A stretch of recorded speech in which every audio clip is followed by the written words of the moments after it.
Good morning. I'm here to talk with you today. This is my second video on conflict resolution, and today's topic is the drama triangle.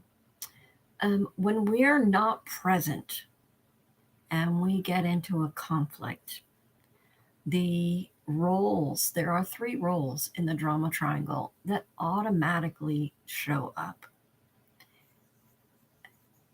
And our autopilot behaviors take over and start to run the show. Now, I don't want to be bashing our autopilot. It is our personality, our ego. It's sometimes referred to being asleep. But in truth, that part of ourselves is extremely valuable because it is what is geared towards our survival. It is always geared towards our survival.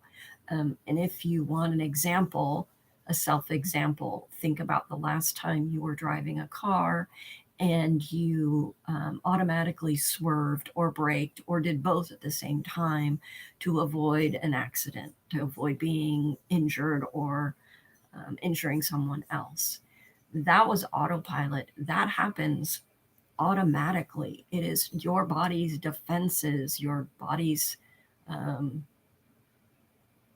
desire to survive occurring in real time.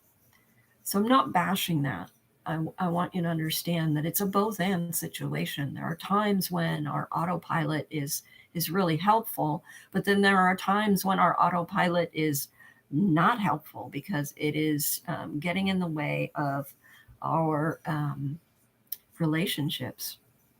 And speaking of relationships, the drama triangle has three roles, three archetypes that show up anytime there's a conflict. It's unconscious, it always happens. All three roles always seem to show up. And the roles or archetypes are the victim, obviously, the person that is persecuted and had something happen to them, and usually they're triggered. And every unconscious conflict is a race between the people involved to who gets to claim the role of the victim. And as soon as someone claims the role of the victim, that something has been done to them, and this is an important caveat, people really are victims. There are things that happen to people that are horrible and not their fault. So, however, when it comes to interpersonal conflict, the victim, the persecuted person, is the first to show up. The second is the villain or the persecutor. Someone, like if I'm the victim, somebody's got to be the villain. And as soon as you get that, someone else has to become the hero or the rescuer to mitigate the situation or try to help solve the situation. And these three roles, they shift. So sometimes I might be the victim, but as the conflict proceeds along, I might take up the role of the hero, or I might take up the role of the villain. Especially when I dig into past history and I bringing up the past in the current moment to make my point or get something that I'm wanting, right?